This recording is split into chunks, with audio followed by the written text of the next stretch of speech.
Жили у бабуси 3 веселых гуся. 3. Остались от гусей рожки до ножки. Вот что осталось от гусей. Значит, самих гусей съели, а ножки, лапти, гусиные лапти, когти обрезали, их ошпарили, сняли с них вот эту вот, как сказать, чешую, промыли как следует головы, выщипали головы, обрубили верхний клюв, ну, молди там, сопли у них. Ладно. Шейка, смотрите, какая шейка. Значит, шейка превосходная, красивая, но я бы эти шейки порубил на кусочки помельче. Порубил бы топором. Мы как-то раз уже показывали вам мы такие шейки. Брали, сняли с них эту шкуру и очень вкусно нафаршировали. Такой рецепт получился, там такая колбаса вот. Удивительная колбаса из гусиных шеек. Еще мы показывали из утиных шеек, лапок и голов балиш. Я думал, как это можно будет скушать и что там получится. А получился очень сочный, очень ароматный, очень вкусный балиш. Супер вообще. Просто праздник, а не балиш. И теперь вот я что думаю. Холодец готовят практически все народы. Ну, кто не готовит? Ну, или зельц, там, или сальдисон, либо холодец. Кто-то ест в горячем виде, называет это хаш. Вот у татар, хочешь не хочешь, остается довольно много вот этих голов, лапок. Потому что так любить гусей, как любят татары, сколько, в каком количестве их здесь разводят в Татарстане, я ни одного другого региона такого не видел никогда. Поэтому думаю, что холодец из гусиных шеек и лапок смело можно называть татарским. Самый главный принцип холодца, значит, вот хорошие чистые продукты, да, чтобы никакого запашка. И не налить слишком много воды. Вот тут у меня, наверное, 1,5 килограмма этих субпродуктов. И мы доливаем сюда 2 литра воды, хорошей воды.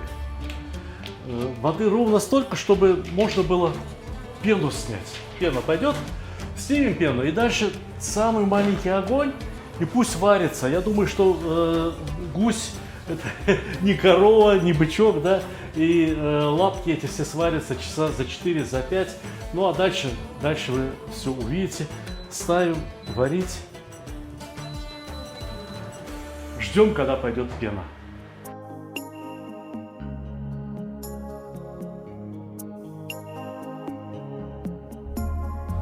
Ну вот, значит, варился холодец, превратился в замечательный бульон. Значит, это, конечно, надо видеть своими глазами. Он уже застывает.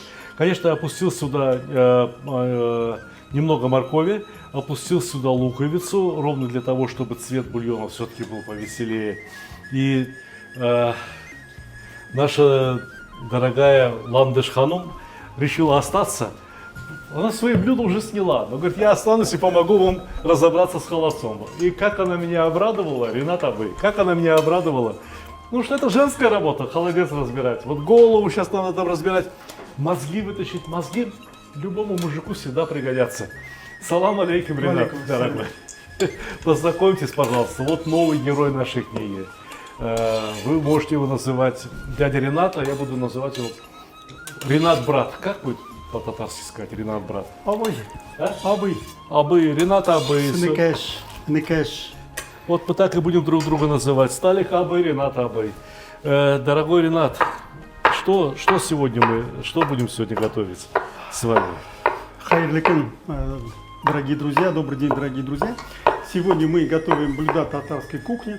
В частности, мы с вами приготовим пучмак, но тот классический, который готовили до картофеля и мяса. А мы из гусей. Мы сегодня делаем чисто татарский холодец. чисто татарский, потому что как раз, вот смотрите, гусей режут перед Новым годом, да? И вот головы, ножки, шеи. Разве могут себе татары позволить взять и выкинуть такие продукты? Нет. Никогда в жизни. Если мы приготовим холодец не из ножек, как везде готовят, не из ножек там, да, ну, понятно, русский народ там готовит из свиных ножек там берут, кто-то готовит из говяжьих ног. Но если готовить из гуся, это же столько гусей надо. Столько гусей бывает только у татар. Поэтому это только чисто осенью. татарский. И только осенью. И только осенью. А холодец когда еще готовить осенью? Конечно, только осенью. Как красиво у вас все получается, а? Как красиво у вас получается, Ландыш ханым. Я хочу предложить, Ландыш ханым, чтобы мы бульон, который бы сюда заливали, мы его... А подождите. Мы еще подождите. желатин кладем. Мы заранее... Бульон получился у нас суперский. Очень-очень хороший, красивый бульон получился. Посмотрите, какой бульон. Разве у плохих людей вот такой бульон получается? Мы сейчас его будем процеживать. Прежде чем процеживать, значит, говорите Я дальше. желатин положу. Заранее размочили желатин в 3 Значит, ложках пачка воды. желатина там, да? Сколько 20 необходимо? 20 грамм, значит, отмерила Ландыш ханым, замочила его, он разбух. Теперь этот разбухший желатин надо растворить в этом бульоне. Он не сразу растворяется, будьте внимательны, так чтобы у вас не остался кусок желатина где-то в одном месте.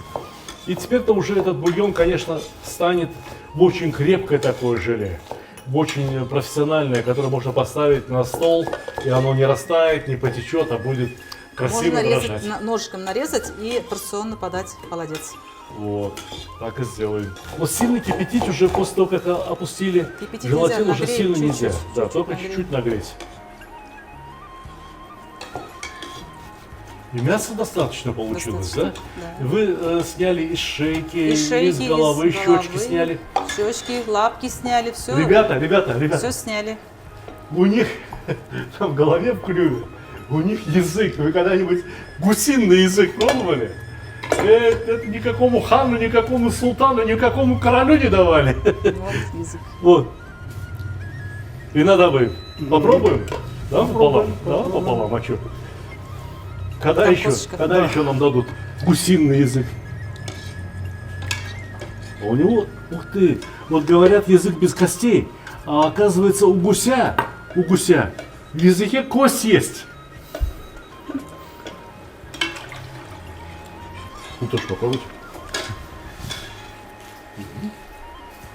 У него внутри не только кость, но еще и хрящики, оказывается, есть. Вот этого я не ожидал. Есть, Ренатовы, есть узбекское блюдо, которое называется чумчук теле. Чумчук теле. Да. Телек язык. Да, да? Конечно, узбекский язык, татарский язык, это же братский язык. А чумчук это воробей. Чумчук воробей.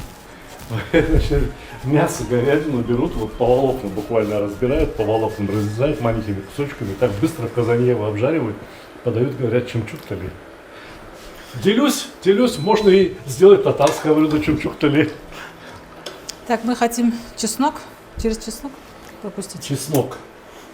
Некоторые чеснок кладут прямо в холодец. Я хочу предложить вам вот другой способ. Посмотрите, вот чеснок лежит здесь в этом сите. Через это сито будет просеиваться бульон. И заодно бульон будет насыщаться чесночком. Чеснок здесь, а запах там в бульоне. Понимаете?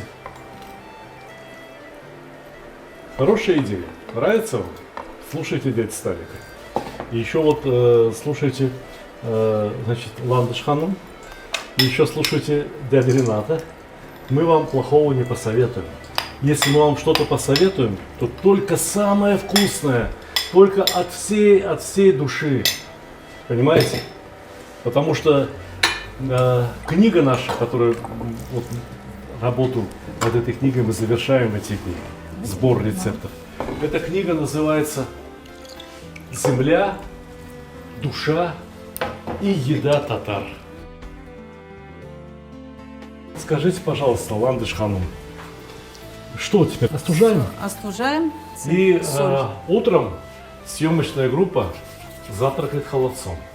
Только сначала сфотографировать и снять на видео. Убираем холодильник и завтра утром уже ножиком нарежете. Вы не представляете, как я вам благодарен. Вы очень знающий специалист. Мало того, что женщина красавица, еще у нее удивительная скромность. И просто были бы у меня медали, я бы ей медаль дал. Большое спасибо вам. Бикратно.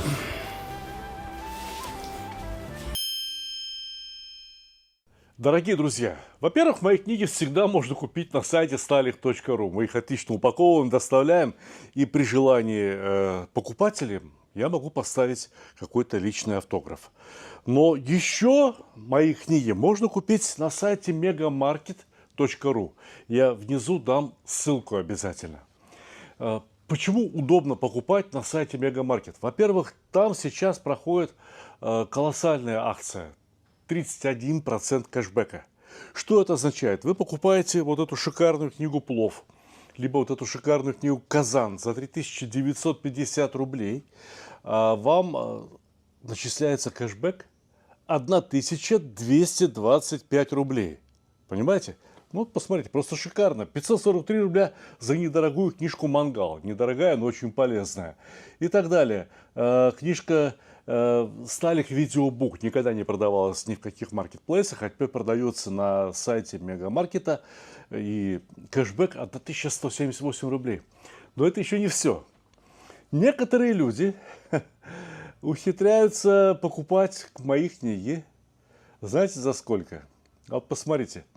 Человек купил книжку «Мангал» и заплатил всего лишь навсего 18 рублей. Кто-то купил книжку «Плов» и заплатил 40 рублей.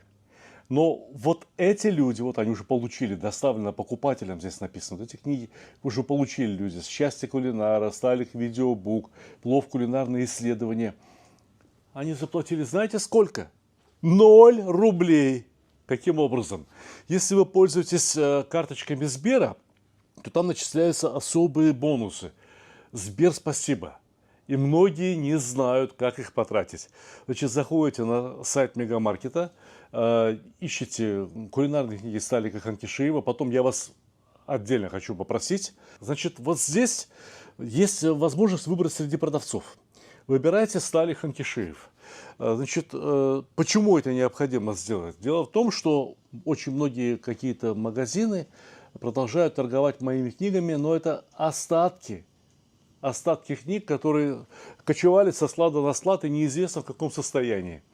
У меня книжечки новые, отлично упакованные, вы получите и будете очень рады. Итак, по Сбер спасибо можно получить даже бесплатно, либо заплатить столько, сколько вам удобно. Можно получить огромный кэшбэк 31%. И кроме того, шикарный выбор для подарка, да и просто для себя любимого.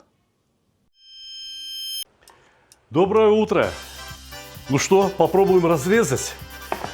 Нож непременно влажный и подогретый. Горячая вода стоит, и все в порядке. Ну и с Богом. Волнующий момент. Вы кубики какого размера любите?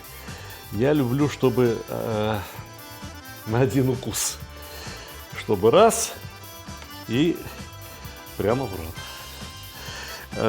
Конечно, холодец — это превосходная закуска для какого-нибудь званого ужина. Ну, новогодний, разумеется. Но знали бы вы, как я люблю холодец на завтрак. Хороший хлеб, горчица или хрен. А вот, кстати, попробуйте взять зеленую редьку, натереть на терочке, добавить туда обычного хрена. Если вам покажется, что это недостаточно остро, можно добавить еще и шарик васаби. Особенно к такому сладковатому, специфическому холодцу, который получается из гусятины. Вот он. Посмотрите. Попробуем. Раз. И вверх ногами. А? Красота? Еще. Настоящая красота. Ребят, мне сейчас некогда. Мне завтракать пора, поэтому я так вот на скорую руку, значит, разложил. Ну, уж как получилось, так и получилось. Может быть, кто-нибудь умеет раскладывать красиво в каких-нибудь ресторанах. Ну, а я умею готовить холодец. И еще я умею совершенно искренне, от всей души улыбаться, когда у меня получается хорошая еда. Ну а когда у меня получается такой классный татарский холодец, мне остается только сказать: ашларыгыз там леболсын.